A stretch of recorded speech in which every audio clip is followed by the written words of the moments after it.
Well, let's see if we can't get through the last bit of the Emeek Google poll. I am Emeek, therefore Google sucks. Even though I'm broadcasting on a Google station, Google sucks because I said so because I'm Emeek Nation. And they very rarely open up their core source of profits voluntarily. So the next time a company touts how open it is, ask yourself how that will help make it more money. Google is only open when it is convenient for them. So is every company. Google will never open up the source code to its search algorithms or its advertising system or share the core data, which gives it a competitive advantage in all those areas. Okay. Am I the only one who missed how that makes sense? One of the key reasons that people like Emeek and all the people like the evil Google and talk about the iToilet of Google and so on and so forth hate them is because they're convinced that Google is going to abuse this information that they gather. Google's primary interest, at least the Google that exists today, I can't speak for 5, 10, 20, 15 years down the road, in gathering all this information is primarily to improve their database and their algorithms and make them more complex so they can, do targeted ads. The more info they have, the more they know about you, the more likely the ad they flash in front of you is going to have relevance to you. Because you can only get so much based on the topic you're advertising with. If they open up those metrics and their databases and their search algorithms and their ad algorithms to the public and make them open source, then they also open up the ability for this information to be abused. So, one of your first lines of defense is the fact that that's all in the Google black box. Now, because we don't know the nature of the black box, we don't really know how secure it is.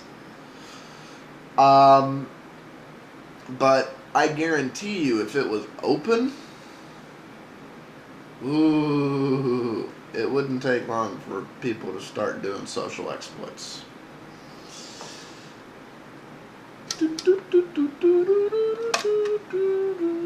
Because that's where it makes all of its money. Again, I pointed this out in a post 2 years ago.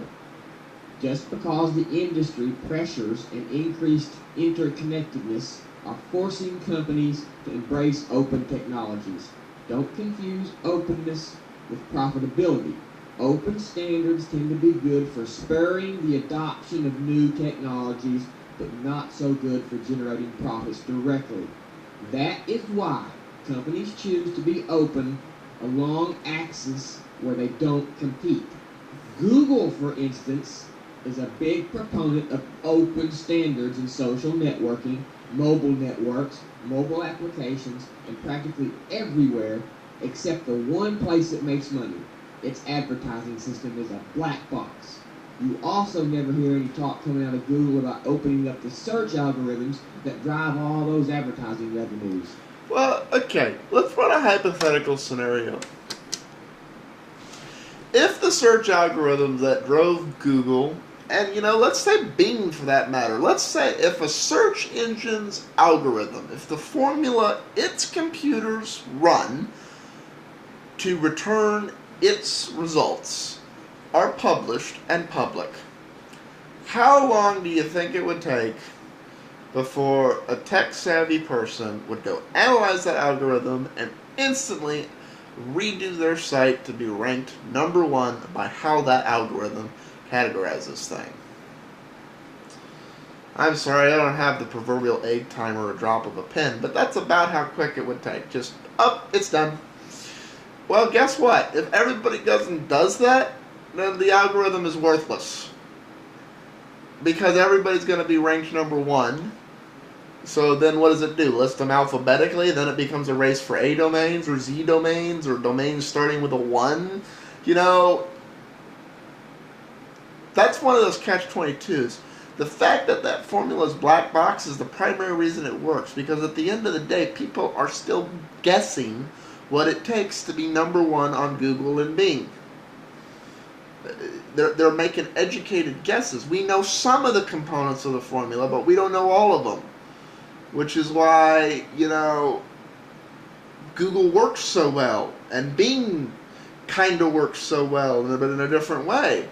Because the results can't be spoofed. They can't be forged very well. And even if they are, they may be in the top 10 today, but next month they've fallen off. And the equilibrium has returned to the web. You want that to be black box so the dang thing works. What, you want us to go back to the mid-90s when we couldn't really search the web and we had to know the URL we wanted to go to by memory? Yeah. I don't want to go back to that, Emeek. I don't think anyone using the internet does.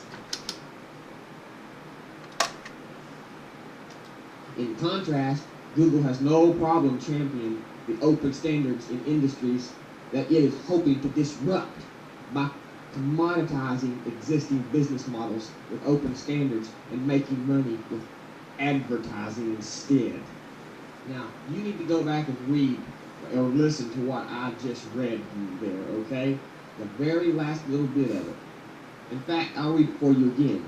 You never hear any talk coming from Google about opening up the search algorithms that drive all those advertising revenues. Google has no problem. That's it. He wants Google to break Google. Open standards in industries that it is hoping to disrupt.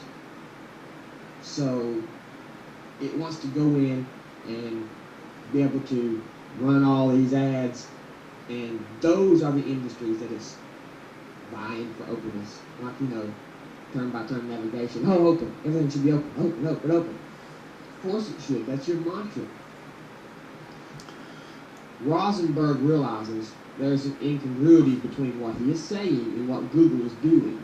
He takes a stab at rationalizing this huge exception to Google's embrace of everything open.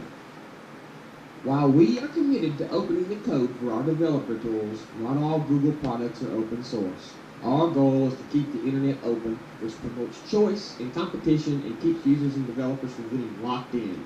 In many cases, most notably our search and ad products, opening up the code would not contribute to these goals and would actually hurt users. Maybe. I know he wants to argue what it wouldn't, but it would. It would so hurt the end user. It would hurt every user. If all I had to do to get a site that I was working on, number one, was go read the open source for the Google algorithm that the search engine uses, it would defeat the whole purpose of Google even existing, of any search engine existing. Emeek, it would hurt end users. The search engine would effectively become useless. It would not generate usable results to anyone because every single well-designed website would generate a perfect score. The score necessary to be best. Which means, I'm sorry, but if I search for whatever the hell I search for, Domino's Pizza, I don't want, pepperonis being flung on boobs. I want a Domino's Pizza, damn it. I'm on time. Peace out, all.